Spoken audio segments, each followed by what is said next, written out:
warahmatullahi wabarakatuh. Halo Mas Empati Family, apa kabar? Semoga hari ini dalam keadaan sehat dan bahagia tentu saja. Karena bahagia adalah salah satu hadiah yang Allah berikan kepada kita. Sehingga dalam tajuk di Smart and Happy Family, kami ingin mengajak Anda semua untuk tidak saja menikmati sesuatu yang hanya dimiliki oleh manusia, sehingga mampu menjadi manusia yang smart.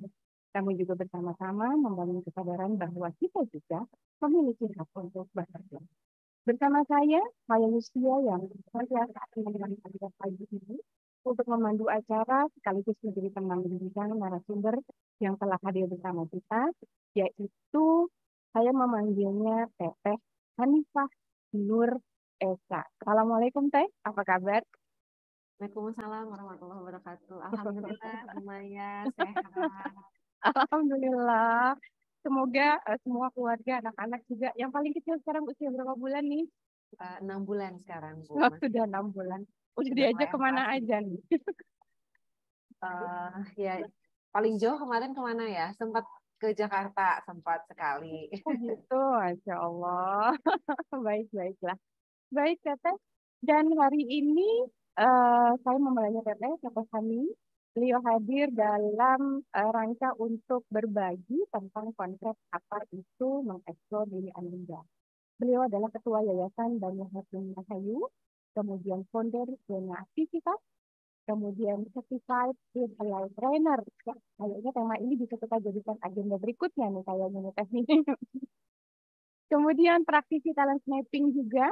Nah, jadi kalau berbicara tentang perjalanan hidup beliau itu sangat kental dengan warna dunia pendidikan. Dan tentu saja yang sejauh yang saya pahami itu bermuara dari keluarga besarnya. Dan yang membuat Teh Hani menjadi sosok yang terus berupaya untuk menghadirkan media gitu ya, atau momen-momen penting bagi perkembangannya proses tumbuh kembang anak yang baik. Bersama kami juga cara baca tes rahasia bahasa coretan Anda memposisikan diri sebagai psikodiagnostik melalui fisik grafis aesthetic method yang bermula dari keilmuan kepenyerupan kemudian dikolaborasikan dengan beberapa cabang ilmu yang lain tentu saja untuk membantu temukan apa yang tersimpan dalam coretan mengenai diri Anda. Dengan tagline, lalu titik diri, kami membantu untuk menemukan diri, menganalisis semua elemen dari coretan atau gambar, dan berusaha untuk memberikan informasi yang holistik dan komprehensif serta solusi terbaik. Baik, rekan-rekan semua, ketika berbicara tentang izinkan saya share flyer ini, ya, mengeksplorasi diri Anda. Dan ketika berbicara tentang eksplorasi diri, maka kita akan coba tengok nih. Kita akan coba tengok ketika berbicara tentang eksplorasi, itu apa sih? Dalam KBBI, eksplorasi adalah penjelajahan lapangan dengan tujuan memperoleh pengetahuan lebih banyak tentang keadaan. Ya, terutama tentang alam yang terdapat di situ, momen mereka untuk menyelidiki, untuk menjajaki, dan sebagainya. Itu kalau kita berbicara definisi, salah satu ya, definisi tentang eksplorasi. Kemudian ketika berbicara diri, ini juga sebetulnya akan seru kalau kita coba perdalam ya, akan lebih seru lagi. Ini berbicara tentang, kalau boleh saya mengambil dari beberapa referensi yang coba saya baca adalah itu memiliki 3 aspek me atau aku. Pertama, aspek material, tubuh dan barang milik. Kedua, aspek sisi sosial, social self, kesadaran tentang bagaimana seseorang dilihat oleh orang lain. Kemudian sisi atau aspek spiritual self, kepribadian dan aspirasi psikologis seseorang. Jadi itu berbicara tentang aku, self, diri, itu berbicara tentang agen internal atau daya batin manusia yang mengontrol dan mengarahkan fungsi-fungsi untuk melahirkan atau memenuhi kebutuhan dirinya. Khususnya juga kebutuhan tentang keunikan dirinya dalam rangka apa? Dalam rangka untuk tidak hanya mengenal diri, tapi juga mengenal rohnya. Wah, Teh Hani, kalau membedah dari masalah filosofi, Mas, akan beres-beres ya. karena memang seru banget ya Teh ya. Silakan di-unmute Teh. Kita akan memulai dialog kita berbicara tentang eksplorasi diri anak-anak kita. Satu mungkin pertanyaan pertama, silakan mungkin dari situ Teteh bisa mengembangkan lebih jauh lagi. Sejauh mana sih sebetulnya konsep diri ini menjadi penting bagi Teteh sehingga akhirnya membuat sebuah agenda besar yang bernama zona aktivitas. Silakan Teh Hani. Baik, terima kasih banyak Bu Maya. Sebelumnya saya juga mau mengucapkan terima kasih nih sudah diundang di agenda pekan rutinan ya dari Tera Baca gitu. Masya Allah, sebuah kesempatan yang luar biasa gitu bagi kami, terutama bagi saya pribadi gitu bisa hadir nih. Biasanya soalnya kan narasumbernya udah pada expert gitu. Kalau saya ini kan baru pemula nih Bu, Jangan beginner. begitu, berarti mengeksplor dirinya belum dapat nih. Nah, oleh karenanya makanya di zona aktivitas ini sebetulnya kita juga sebagai para mentor nih ya, foundernya mungkin juga sedang mengeksplorasi diri kita juga gitu nih Bu. Bahkan sebelum kita mengeksplorasi diri anak-anak yang di sekeliling kita, maka diri kita dulu lah yang kemudian terjun untuk mengeksplorasi semaksimal mungkin diri yang kita miliki gitu ya, dan tentunya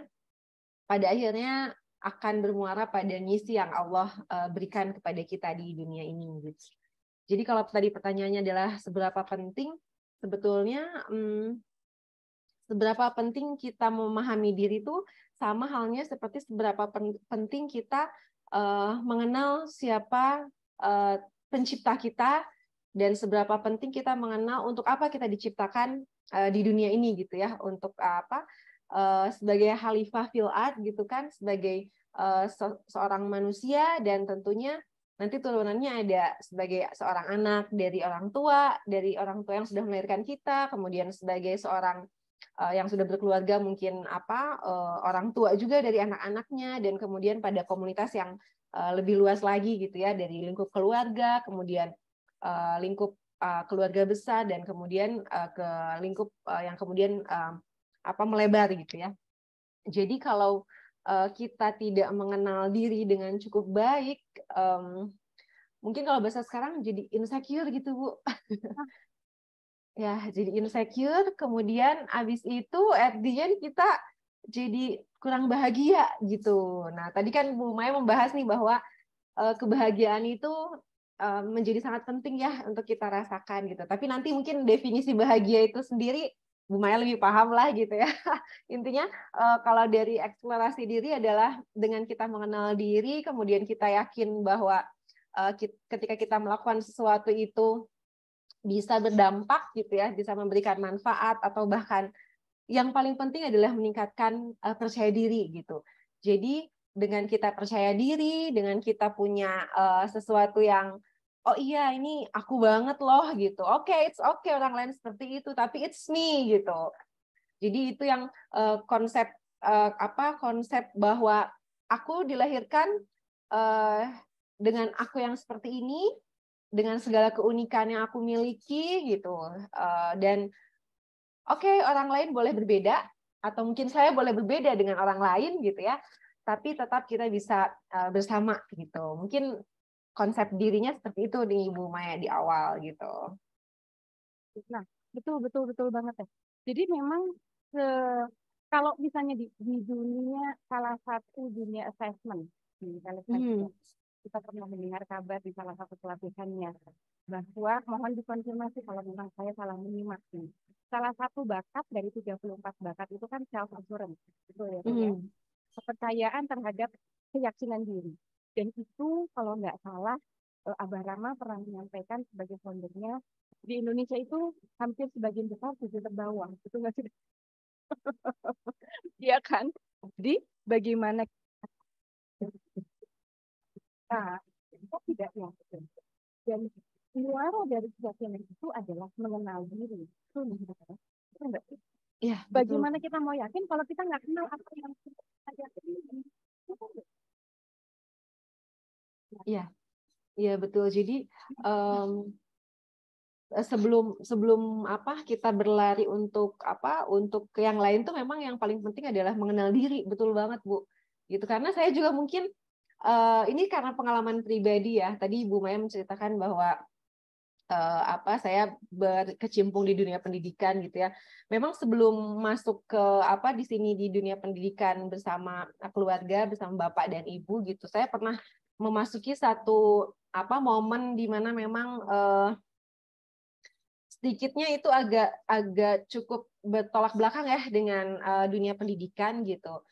Tetapi memang pada akhirnya ilmu tersebut sangat terpakai gitu. Nah, tetapi dalam kondisi yang sebelumnya itu, sebelum saya masuk ke dunia pendidikan itu, memang ada situasi di mana saya dapat apa ya?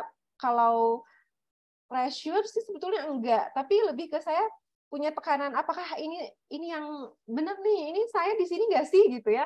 Atau ada tempat lain yang sebetulnya cocok untuk diri saya gitu. Nah, itu yang apa kegalauan-kegalauan seperti itu gitu yang harapannya itu tidak terjadi pada generasi-generasi setelah saya gitu.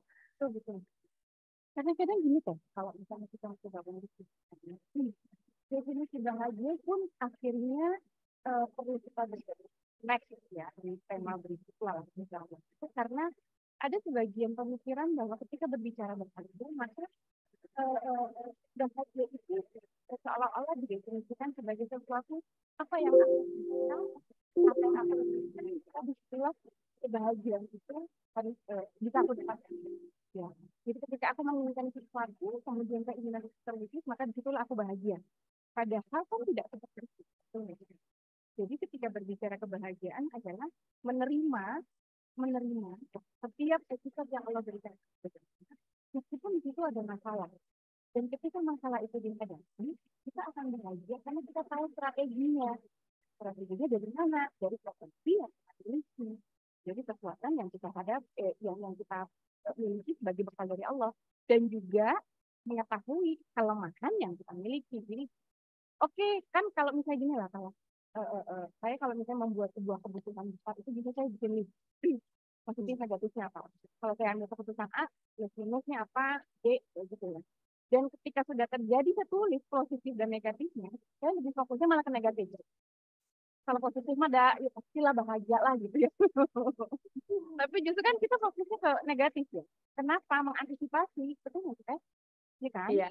Nah, artinya memang masalah itu batu di depan kita memang harus kita lewati, tapi tahunya itu ya insya Allah proses di dalam agama kita kan menikmati proses itu adalah sebuah hal yang bisa melahirkan kebahagiaan.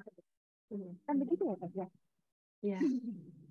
Iya betul Bu. Jadi memang nah apa masuk ke proses nih ya Bu Maya, apa keywordnya dari proses tadi yang disampaikan Bu Maya itu bahwa memang untuk menemukan siapa kita atau bagaimana kita, memang kita harus melewati proses itu ya Bu ya. Ada yang enak, ada yang nggak enak gitu ya. Nah, ketika misalnya enak gitu, kemudian kita dapat kayak apa sih tring gitu ya,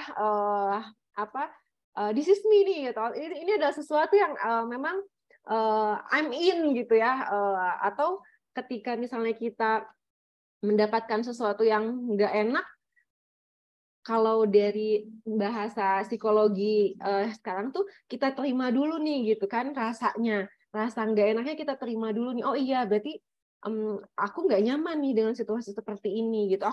Berarti sebetulnya aku kurang suka gitu, atau aku tidak, I'm not in gitu ya. Tetapi kalau berbicara proses lagi bukan berarti itu adalah sesuatu yang buruk gitu ya. Tapi ketika apa tadi ya pros cons gitu ya, positif negatif gitu ya, kemudian ya itu menjadi satu kesatuan lah gitu. Nah, di eksplorasi yang kita harapkan pada anak-anak juga sebetulnya proses itu yang inginnya mereka bisa melalui itu gitu, Bu. Jadi ketika misalnya kita kasih sebuah tantangan baru gitu ya, atau hal-hal yang mereka sama sekali belum pernah merasakan sebelumnya nih gitu. Nah, mereka akan dapat nih pros cons-nya itu positif enak gak enaknya gitu ya, kalau bahasa anak-anak mungkin yang ini enak, yang ini nggak enak gitu. Nah, itu yang kemudian kita explore gitu. ketika kita kurang memberikan pengalaman atau memberikan hazanah kepada anak-anak gitu, mereka akan kurang juga memiliki perasaan, oh ya yang ini enak ya, ternyata ini enak. Gimana mereka bisa tahu kalau ini enak dan gak enak sebelum mereka mencoba gitu. Nah, di situ sih poinnya gitu. Jadi ini adalah sebuah proses yang memang harus kita lalui, enak dan gak enak, silahkan Anda rasakan gitu. Coba kamu rasain gitu. Nah, betul banget ya. Pengalaman itu kalau saya coba saya sering bilang ya, kan itu adalah asam garam kehidupan. Dan ketika berbicara pengalaman atau proses tadi yang saya sampaikan, artinya proses input pun itu lagi on banget tuh. Itu masih dia iya. Input dari apa yang dia lihat, apa yang dia dengar, dan tadi kata saya apa yang dia rasakan gitu. Jadi input nggak berbicara sekedar knowledge, tapi input dari mereka itu berbicara rasa tadi. Aku nggak in banget, aku nggak suka, aku suka, aku biasa aja, aku kayaknya boleh deh, tapi sekali-kali. Nah, kayak gitu kan ya. Apa namanya, khazanah tuh berbicara nggak cuma knowledge, tapi juga berbicara tentang rasa.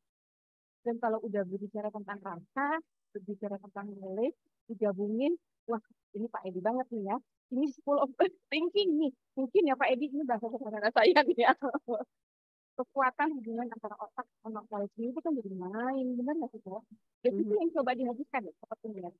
Ya, betul. Jadi memang apa ya, kolaborasi antara rasa dan pikir mungkin ya, apa namanya, knowledge dan karakter ya, kalau misalnya kita bicara secara apa ya, prinsip prinsip prinsip manusia gitu ya, prinsip dalam diri lah gitu. Memang kan karakter, kemudian juga knowledge ya gitu, yang memang pada akhirnya perlu dikolaborasikan gitu untuk kemudian menyusun satu bentuk manusia yang sempurna, yang dia paham tentang dirinya, yang dia paham, setelah dia paham tentang dirinya, dia akan kemudian paham bagaimana dia melakukan kolaborasi atau mungkin komunikasi lah dalam jangka dalam posisi lebih dekatnya gitu ya. Dan kemudian pada akhirnya dia bisa memberikan dampak yang lebih besar dengan kemudian dia melakukan sesuatu gitu, memberikan kontribusi yang nyata gitu untuk dirinya sendiri dan untuk lingkungan terdekatnya gitu. Karena kalau kita hanya bicara kompetensi saja, berapa banyak yang memang secara knowledge-nya gitu ya sudah cukup baik, tetapi mungkin dia lupa atau mungkin dia tidak begitu paham tentang dirinya sendiri gitu, sehingga hanya satu sisi. Kalau mengibaratkan sayap itu kan kepakannya harus barengan ya Bu Maya ya. Jadi kalau sendirian, kalau yang satunya aja ya dia ya entah terbangnya mungkin bisa terbang, tapi entah terbangnya bisa sejauh apa gitu. Tapi dengan kolaborasi dua sayap itu, ya insya Allah terbangnya akan jauh gitu. Meskipun mungkin pelan-pelan atau misalnya berhenti dulu gitu ya, tapi dengan lengkapnya sayap, terbangnya seorang manusia itu akan semakin jauh dan mungkin lebih terarah. Jadi kalau berbicara kolaborasi, itu berbicara komunikasi juga ya. Komunikasi, kerja, dan kita kemudian dibentuk dengan bertanya pada Tuhan kita. Mungkin nggak sih, ya. Dan itu adalah sesuatu yang berbicara tentang kekuatan kita. Nah, ketika berbicara tentang, oh ya, saya juga perlu mengabari bahwa kita juga live di YouTube ya. Jadi mudah-mudahan jadi mudah-mudahan jadi media Zoom ini sebetulnya media untuk rekaman, dan mudah-mudahan nanti banyak para peserta kita, kemudian para di sana, dan siapapun yang bisa melakukannya di YouTube secara langsung. Tapi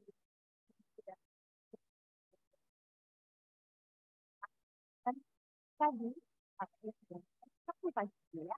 Baik. Nah, saya mau mohon maaf, suaranya kayaknya tadi agak naik turun, jadi ada kadang muncul, kadang hilang. Kalau di saya seperti itu. Oh gitu. Sekarang bagaimana teh? Sekarang Sekarang lebih stabil. Ah ya, baik. Oke, baik, Teh. Nah, Teh, bolehkah saya sharing nih? Tadi saya terinspirasi dengan pernyataan Teteh terakhir tentang kolaborasi yang kemudian akhirnya muncul kata-kata harmonisasi.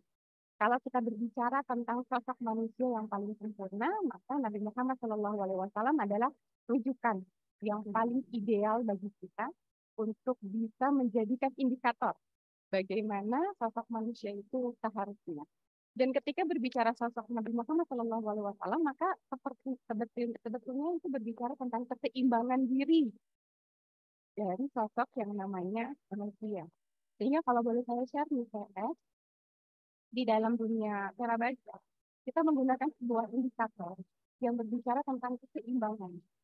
Keseimbangan. Jadi kalau mungkin dulu keseimbangan itu kita baru berpikir dari sudut keseimbangan otak kanan dan otak kirinya, misalnya seperti itu ya. Ternyata kalau dalam sebuah penelitian ternyata Rasulullah SAW itu berusaha untuk atau melakukan sesuatu atau perannya sebagai manusia dengan menyeimbangkan potensi yang ada di dalam diri. Jadi kalau salah satunya nih, jadi ketika Teteh berbicara tentang eksplorasi, nah, Teteh berbicara tentang pengalaman, maka kita akan bisa menengok ketika dia sudah melakukan eksplorasi yang begitu beragam dengan kehadiran di zona aktivitas. Sekarang zona aktivitas sudah ada berapa aktivitas yang di sana saat ini? Terakhir itu 17 aktivitas Bu Maya online dan offline ya. Masya Allah, Kemudian 17 ya, aktivitas. Kebayang nggak Bapak Ibu sekalian? Ketika anak-anak kita diberikan fasilitas dengan ke-17 aktivitas itu, tanpa berfokus untuk melahirkan seseorang dari segi profesi ya Bapak Ibu sekalian. Sejauh yang saya pahami, zona aktivitas itu awalnya adalah memberikan kaya pengalaman. Betul kan ya, Tehani ya? ya betul. Kalaupun hasil dari situ ternyata nanti melahirkan seorang yang sudah, seorang anak yang menjurus ke arah profesi, itu bonus. Begitu ya Teh ya. Yang penting berikan mereka ragam pengalaman. Nanti kita akan tengok bagaimana daya observasinya Teh, wawasan dia, persepsi dia terhadap aktivitas tersebut, gitu ya. Itu seperti apa? Bagaimana realitanya? Bagaimana dia apa namanya, memandang itu sebagai wujud dari aktivitas diri dia sendiri. Bagaimana sisi eksperimentalnya? Tadi aku suka nih, aku nggak suka dan sebagainya. Bagaimana daya intuitifnya ketika dia melakukan sebuah aktivitas. Tidak cuma dari situ kan, tapi juga kita bisa membaca 4 gaya belajar. Sorry, 5 gaya belajar. Saya salah ketik 5. Bagaimana sisi visual, mungkin kita selama ini cuma 3. Visualnya, bagaimana dia menginput tadi melalui alat indera melihatnya, bagaimana dari sisi auditorinya, bagaimana dia mendengar dan sebagainya, bagaimana dia melakukan kinestetik, plus 2 lagi bagaimana dia menerima dan menafsirkan bertindak berdasarkan rangsangan rasa, gustatory, plus olfactory, bagaimana juga melalui rangsangan penciumannya dia. Ada cooking class kan? Betul tidak? Cooking class tidak hanya berbicara kinestetik, tidak hanya berbicara visual untuk melihat dan sebagainya, tapi juga bisa di-up dari gustatory dan olfactory. Jadi memang agenda zona aktivitas itu adalah sebuah agenda yang saya pikir bisa dikolaborasikan dengan agenda keluarga. Saya yakin para orang tua pasti memiliki waktu yang tidak terlalu banyak. Banyak hal-hal prioritas ya, sehingga membutuhkan mitra. Dan salah satu mitra untuk menumbuh kembangkan bagaimana apa namanya, pengalaman menjelajah mereka, maka bisa di zona aktivitas. Silakan Teh tentang zona aktivitas, mungkin bisa diperdalam lagi. Ya, jadi kalau boleh saya mau cerita sedikit nih Bu Maya, kenapa sih, kan kalau tadi ada gaya belajar gitu ya, kemudian ada model dasarnya juga ya gitu, yang disampaikan oleh Bu Maya itu. Jadi sejarahnya zona aktivitas ini kita luncurkan ya gitu, karena memang kemarin dulu ketika pandemi itu ya tahun 2020, aktivitas anak-anak di rumah tuh kan terbatas sekali gitu ya. saya sebagai seorang ibu dari anak waktu itu usianya itu out of berarti 5 tahun ya, 5 tahun kurang lah saat itu, saat pandemi dimulai itu berarti usia preschool gitu. Nah, dia biasanya main nih sama teman-temannya kan keluar gitu ya, menjelajah alam atau mungkin keluar aja gitu ya, nggak di rumah terus. Nah, ketika pandemi itu kita bingung nih mau ngapain kan. Saya juga terbatas kemampuan memberi hasil aktivitasnya gitu ya. Maksudnya saya nggak bisa kalau misalnya dia pengen gambar misalnya gitu, aduh gambar ibu jelek banget, nah kamu nggak mungkin ikutin gambar ibu gitu ya. Atau misalnya dia pengen mengeksplor membuat masak misalnya gitu ya, masak sesuatu hal-hal yang kayak bikin kue, bikin cake gitu ya, yang biasanya mungkin sebelum pandemi kita mudah saja untuk menjumpai itu di pusat perbelanjaan atau misalnya kita main ke pasar gitu. Tapi kan itu agak sulit juga ya karena situasi pandemi saat itu gitu. Jadi saya belajar dari YouTube juga kan kadang-kadang rasanya tidak sesuai gitu Bu sama apa yang kemudian ada, kadang-kadang dia kemudian merasa kecewa gitu, Bu, kok rasanya, kok gambarnya jadi kayak gini atau bentuknya jadi pelenyap-pelenyap gitu kan, nggak sesuai dengan apa yang digambarkan di situ gitu. Sehingga pada saat itu saya berpikir gitu ya bersama tim juga, apa sih kira-kira yang memang bisa kita ya ini menyelesaikan permasalahan kita sekaligus mungkin menjadi solusi gitu bagi permasalahan-permasalahan yang dialami sekian banyak orang tua di luar sana gitu. Nah, kemudian akhirnya kita ngobrol dan ya udah gimana kalau misalnya kita coba membuka kelas-kelas, saat itu memang masih online karena pandemi ya.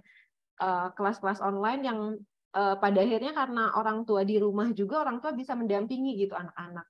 Dan yang tadi paling penting betul Bu Maya, memang ini family ya, keluarga yang pada akhirnya menjadi observer tadi gitu.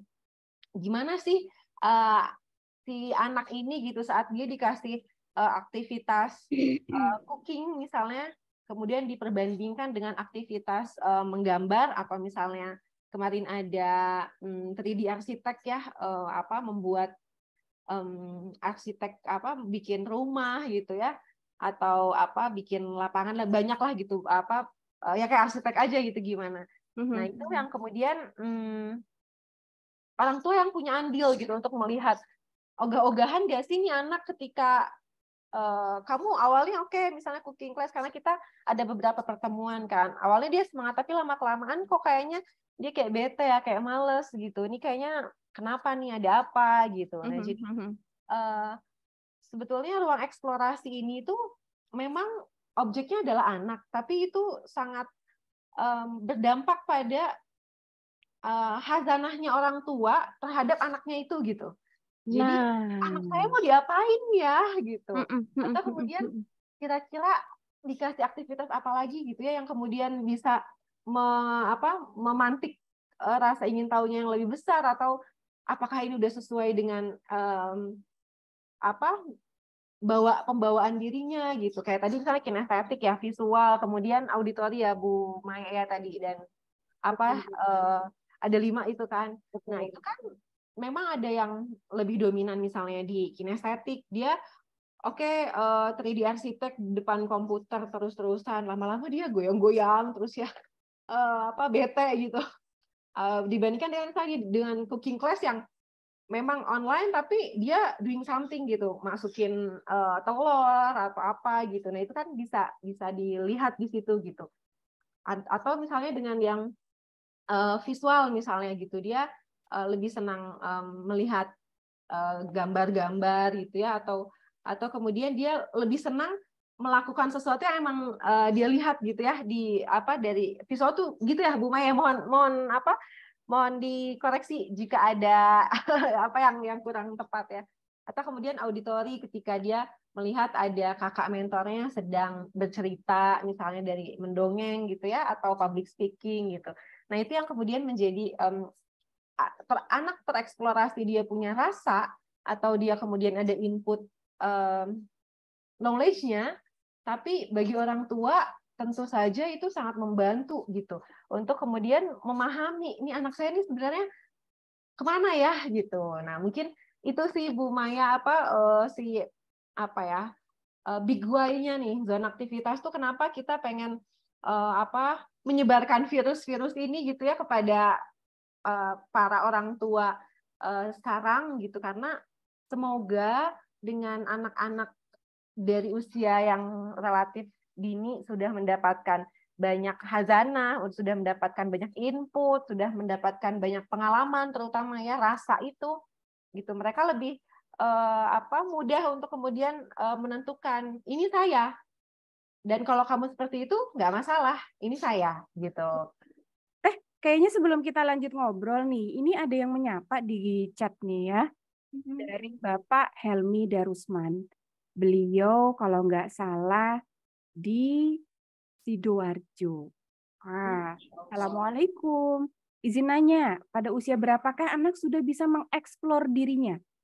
Jika dirinya pernah mengalami beberapa kejadian negatif di masa lalunya. Nah, pernah nggak Teh ada kejadian, ada anak yang dia murung atau seperti apa, kemudian bagaimana menggugah eksplorernya dia?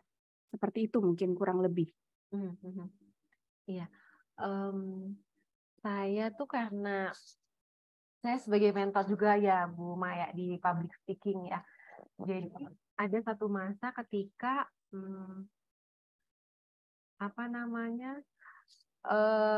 situasi di mana ketika anak tersebut itu ikut kelas public speaking, kemudian dia bilang gini ke saya, Kak, aku tuh senang sekarang di sini, soalnya kalau aku bicara ada yang memperhatikan, gitu. Nah, saya langsung hanya sekedar ada yang memperhatikan gitu ya. Kemudian itu bisa membuat dia bahagia gitu. Jadi ternyata definisi bahagianya setiap anak tuh berbeda kan. Nah dari statement itu saya kemudian berpikir bagaimana ya gitu. Bagaimana seorang anak itu bisa merasakan bahwa ada perubahan gitu dari dalam dirinya ketika mengikuti satu aktivitas gitu. Oke. Itu yang memang saya selain dia bertestimoni sendiri gitu atau dari testimoni orang tuanya gitu. Nah, saya sedang merasa-rasa nih bagaimana gitu supaya kita betul-betul bisa memahami tadi kalau pertanyaannya Bu Maya yang tadinya misalnya murung kemudian menjadi lebih ceria misalnya gitu ya. Apa kemudian aktivitas itu tepat di anak tersebut gitu. Nah, itu yang selain testimoni anaknya itu gitu ya, pasti kan harus ada juga dari orang tuanya mungkin ya Bu Maya gitu. Nah, jadi kalau misalnya ada hal-hal yang di masa lalunya itu membuat dia kurang nyaman gitu, mungkin dengan diberikan sesuatu yang baru ya atau hal-hal yang sifatnya bagi anak tersebut itu kayaknya ini sebuah tantangan baru gitu atau saya belum pernah menemukan ini sebelumnya gitu. Oh, ternyata dengan saya melakukan ini saya punya perasaan yang lebih bahagia ya gitu. Karena bisa jadi ada satu aktivitas yang sama dilakukan oleh anak tersebut tapi di waktu yang berbeda ataupun di situasi yang berbeda ya di kondisi yang berbeda atau dengan orang yang berbeda bahkan gitu. Itu akan memberikan sebuah hazanah yang baru, input perasaan yang baru untuk untuk anak tersebut gitu. Karena yang cerita ke saya itu anak tersebut itu memang pendiam banget gitu Bu. Maksudnya saya bahkan tidak menyangka bahwa permasalahannya hanya ya kalau kita kan orang tua orang dewasa berpikirnya hanya kok kamu nggak ada yang ngedengerin aja kok kamu nggak mau bicara gitu. Tapi bagi dia itu adalah sesuatu yang istimewa gitu. Ketika saya minta dia untuk berbicara di depan gitu karena memang saat itu kelasnya offline ya, sudah offline. Kalau memang di awal-awal online tapi kemudian kita membuka kelas offline. Dan saya minta teman-teman, yuk teman-teman kita dengerin nih teman kita ada yang mau berbicara, dia mau bercerita tentang pengalaman liburannya kemarin. Yuk kita lihat gitu ya. Yuk kita mata kita fokuskan ya ke anak ini gitu ya, saya sampaikan begitu. Dan tepat pada saat selesai kelas tersebut dia menghampiri saya dan menyatakan demikian gitu. Kak, aku tenang gitu karena aku kalau bicara ada yang dengerin gitu. Sesederhana itu sebetulnya Bu Maya. Sesederhana itu, tapi seringkali kita lupa peran kita untuk menjadi pendengar ya. Itu dia. Aduh, itu ya itulah. Jadi biasanya nanti kalau mereka udah besar baru ngomong. Bunda sih nggak ngedengerin aku. Soalnya baru bisa protes ya Bu. Kalau waktu masih kecil belum bisa protes. Betul, betul, betul. Baru dia ya tadi seperti anak yang tadi disampaikan, dia baru merasakan, baru dia tahu ada sesuatu nih. Wah, aku merasa nyaman. Oh, aku merasa dihargai. Oh, aku merasa ada. Aduh, kan penting tuh ya. Aku merasa ada dengan hanya melalui proses mendengarkan. Itu kan luar biasa banget ya Teh ya kalau berbicara begitu ya. Dan akhirnya nih kalau boleh kita akhirnya hadirkan bahwa sebetulnya kita harus berusaha. Hai, siapakah? Ini anak yang keberapa Teh? Yang pertama, Oh, yang ini pertama. alasan saya kemudian menggenerate zona aktivitas Bu. Sekarang sudah tahun, kemarin dulu masih Masya Allah, Masya Allah. Ya, akhirnya jadinya kita sepertinya perlu untuk melihat hubungan antara kebutuhan anak dengan respon dominan yang perlu kita sajikan kepada mereka. Betul ya, Teh ya? Kebutuhan anak pada saat itu apa? Terlepas dari kebutuhan secara umum berdasarkan tumbuh kembang anak sesuai usianya ya Teh ya. Tapi kebutuhan unik dia tuh seperti apa? Dan seperti Teh Hani bisa pahami kan kalau di dalam dunia gambar itu ya, di sini juga ada masternya nih Pak Iwan Setiawan nih. Kalau kita berbicara tentang gambar anak, bagaimana cara kita mengetahui kebutuhan anak yang unik ini? Lihat area kosongnya. Nah, beliaunya bicara seperti itu. Apakah di area sosialnya kah? Atau di area kognitifnya kah? Di area motorik atau pembiasaan? Atau ada juga di ranah-ranah area batiniahnya kah? Dan sebagainya. Nah, ketika tadi Teteh bilang juga bahwa ini berbicara subjek objeknya adalah anak, tapi subjeknya adalah whole family, gitu ya. Semua. Jadi kita berbicara tentang sistem. Nah, ketika berbicara tentang sistem, saya akan akan membacakan chat dari Bapak Edi. Nah, ini nih. Di chatnya, mungkin yang tidak boleh ditanggalkan dari kata eksplorasi adalah alam sebagai basis anak bergerak dan beraktivitas. Penting nih. Alam sebagai basis anak bergerak dan beraktivitas. Karena kedekatan dengan alam, ruang yang terbuka akan memberikan anak kesempatan bereksplorasi dalam maknanya yang awal. Pak Edi tuh kalau ngomong tuh filosofinya dapat banget ya. Masya Allah.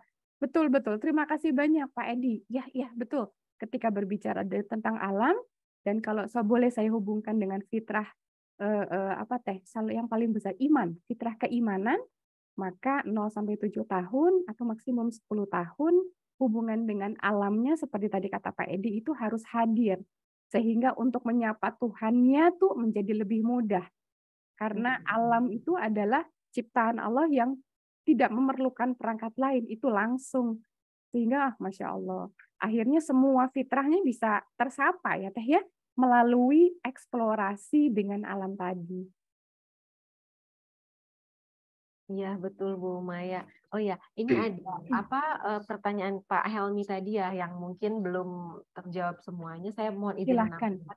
menambahkan tentang usia berapa anak sudah bisa mengeksplor dirinya.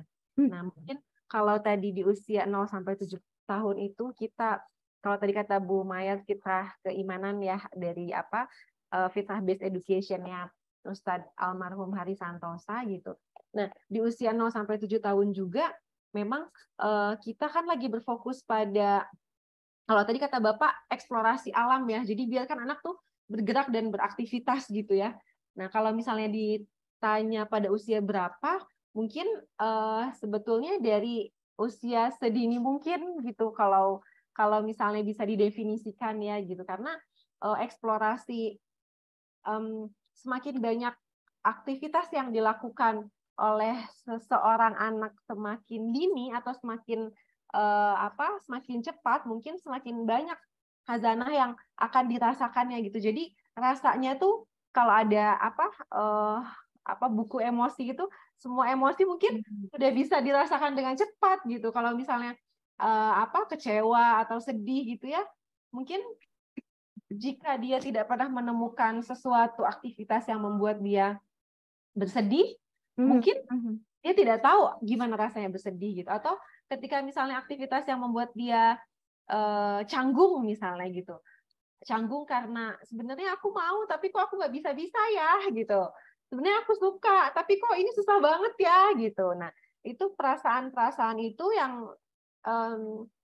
yang kemudian semakin cepat dirasakan oleh seorang anak mungkin semakin baik gitu di usia 0 sampai 7 tahun gitu. Sebelum kemudian mengenal peraturan. Jadi fokus dulu pada khazanah rasa atau khazanah pengalaman apapun lah itu gitu ya, yang kemudian, karena kalau tidak salah, mohon koreksi Bu Maya kalau salah, kan 0 sampai 7 tahun itu fokus kita pada emosi ya Bu ya, pada bagaimana kemudian kita bisa menjelaskan, oh ini emosi ini nggak enak lah buat saya, yang emosi ini yang enak gitu ya. Pada akhirnya setelah 7 tahun itu sudah tidak ada problem lagi dengan kematangan emosi gitu. Nah jadi kalau di zona ini kita dari usia, jadi ada usia 5 sampai 14 tahun dia untuk eksplorasi yang sudah relatif agak rumit ya, agak rumit itu mungkin ada sedikit kita punya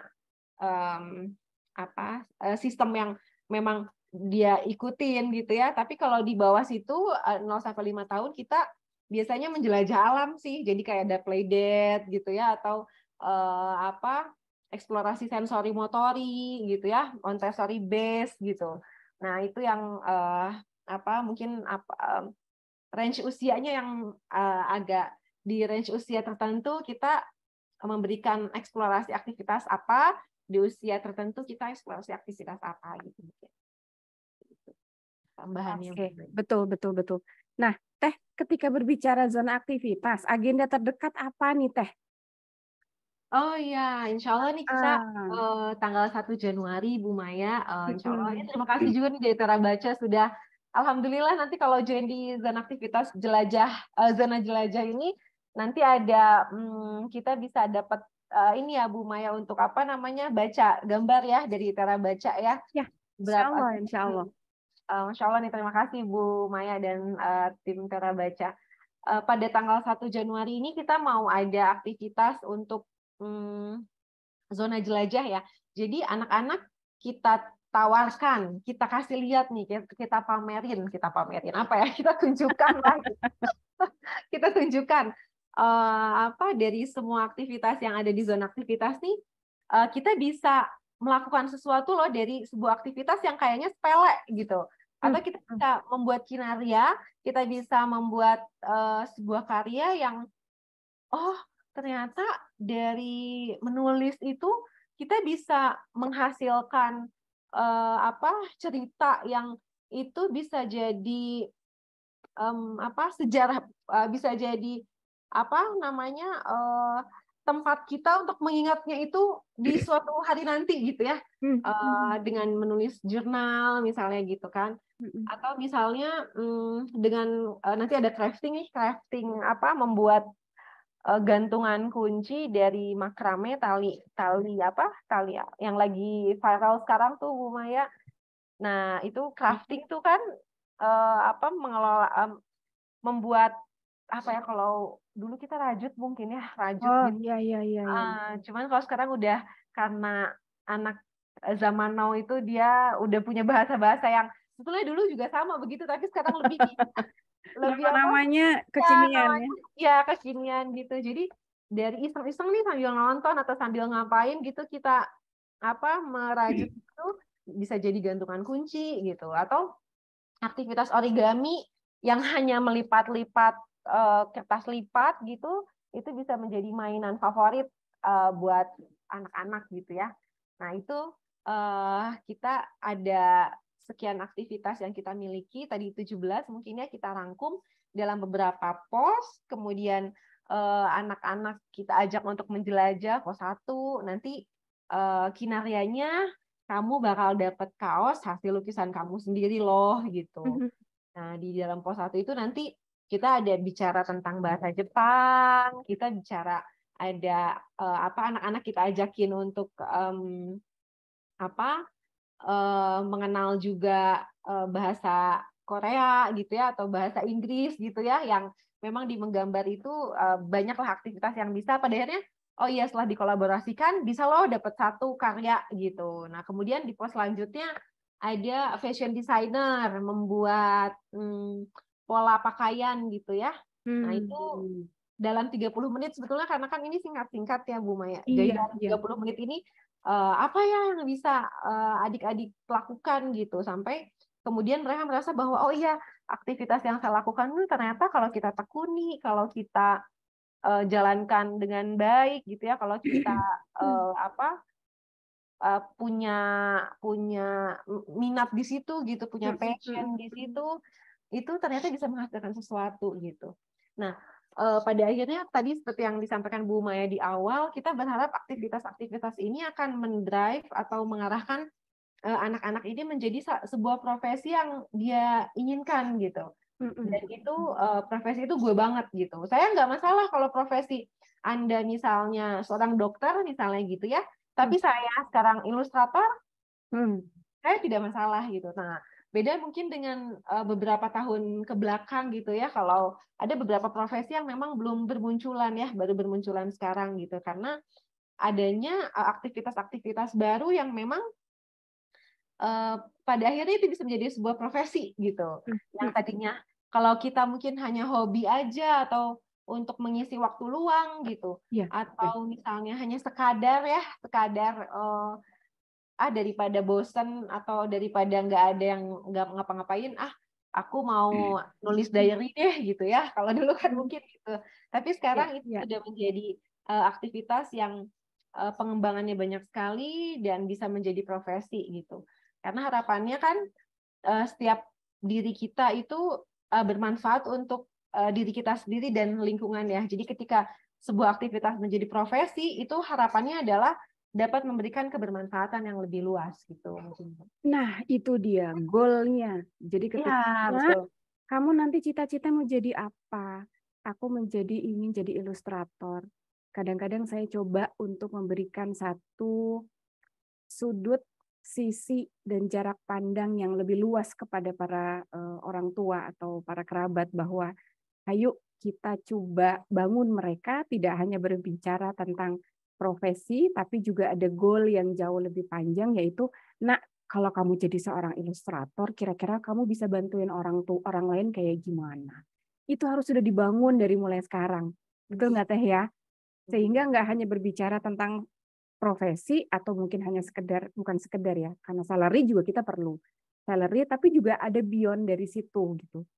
Jadi ketika kamu sudah menjadi seorang A atau melakoni A, lalu apa yang bisa kamu lakukan untuk bisa bantuin orang lain, nak? Nah, itu yang harus sering dibangun. Sehingga tadi kalau salah satu sumber kebahagiaan adalah apa yang bisa aku lakukan buat orang lain. Inside out, betul ya Teh ya? Dari dalam diri keluar, dari amanah atau yang sudah Allah tanamkan di dalam diri kita olah, kemudian kita keluarkan, kita lakukan sesuatu buat anak-anak yang lain. Maka memang betul sekali zona aktivitas berusaha untuk memberikan kesan. Kira-kira karena dari kesan itulah nanti akan muncul sesuatu memorable nih yang ada di dalam otak, ya kan? Dari otak itu nanti dia akan coba olah gitu kan, dinamika berpikirnya. Nah, ngomong School of Thinking marame gerak dengan Pak Edi, tak ya kan? Dia olah tuh gitu kan dari momen-momen yang berkesan tadi, kemudian akhirnya dia bisa memetakan ke depan, aku mau ngapain, aku ingin menjadi seperti apa, ayah bunda tolong bantu aku pengen menjadi A, B, atau C. Begitu kan ya Teh Hania? Dan wah, waktu tinggal 4 menit lagi. Kalau nggak salah tanggal 1 tuh nggak cuma anak-anak deh. Ya. Ada agenda yang lain juga deh kalau nggak salah. Iya, jadi ada juga sebenarnya parentingnya. Jadi karena ini adalah festival keluarga ya Bu, karena tadi ya anak-anak itu tidak akan bisa mengeksplor dirinya maksimal jika tidak ada dukungan dari keluarga dan orang sekelilingnya gitu. Jadi memang kita juga mengajak para orang tua, guru-guru mungkin ya juga caretaker lah gitu ya di orang-orang dewasa di sekitar anak-anak untuk ikut tergabung gitu dalam festival keluarga ini. Di seminar parentingnya kita akan membahas tentang literasi, bagaimana sebetulnya literasi ini perlu ditanamkan pada anak-anak semenjak dini gitu. Nah, mungkin saya sedikit membahas tentang metode ya Bu, metode zona aktivitas ini kita itu pakai STEAM kan, metode abad 21 katanya ya, science, technology, engineering, kemudian art dan mathematics gitu yang ini semua memunculkan rasa ingin tahu anak gitu, rasa curiosity-nya yang nanti teh kalau mau belajar teh nggak usah dihayo-hayo lah gitu, udah penasaran dari dalam diri sendiri juga. Emang saya tuh pengen tahu kenapa sih hujan itu turun. Kayak kemarin Altof nanya, ibu gimana sih cara hujan turun, katanya gitu. Iya ya. Kok dia turunnya dari atas gitu? Emang airnya ada di atas ya gitu. Nah, memantik rasa ingin tahunya itu yang kemudian harus dimodali dengan literasi sejak dini gitu. Dari yang munculnya memang dari keluarga. Mungkin sekolah mempunyai peran gitu. Tetapi yang paling penting adalah rasa ingin tahu itu, rasa ingin selalu belajar itu semua muncul dari keluarga gitu. Dari kapan? Bahkan dari usia 0 bulan di dalam kandungan ataupun dan setelah lahir itu memang literasi itu perlu diterapkan gitu ya. Mungkin tidak hanya membaca. Kalau sekarang kan literasi sudah banyak ya Bu Maya, tapi memang pada prinsipnya nanti di membacanya gitu ya, membaca alam gitu ya. Kemudian membaca tanda-tanda di sekitar kita. Kalau membaca buku itu sudah pasti gitu. Tapi bagaimana kemudian literasi ini menjadi ruh dari sebuah keluarga yang output akhirnya adalah rasa ingin tahu, kemudian tidak takut untuk salah, tidak takut untuk mencoba gitu, dan berani mengeksplorasi apapun yang ada di sekitarnya, termasuk eksplorasi diri gitu. Jadi, basisnya adalah keluarga. Jadi kalau cara baca ini punya tagline tadi apa Bu? Keluarga ya? Nalung titik magi diri, menentukan titik, menemukan diri. Acara hari ini maksudnya. Acara ini Be Smart and Happy Family. Iya. Gitu. Banyak banget ini tagline-nya. Iya. Oke. Baik. Terima kasih banyak nih Teh Hani. Obrolan kita di pagi hari ini 1 jam, tapi seru dan dapat tuh poin-poin pentingnya. Dan mudah-mudahan siapapun yang menyimak secara langsung ataupun secara rekaman di nanti channel YouTube Cara Baca. Iya, Cara Baca itu bisa menggali makna dan hikmah di balik obrolan kita. Terima kasih banyak Teh Hani, jazakumullah khair atas silaturahmi dan obrolan kita ya di pagi hari ini. Mohon maaf lahir batin juga. Terima kasih banyak Bu Maya atas kesempatannya. Sama-sama, mudah-mudahan sukses acara zona aktivitas di tanggal 1 Januari 2023.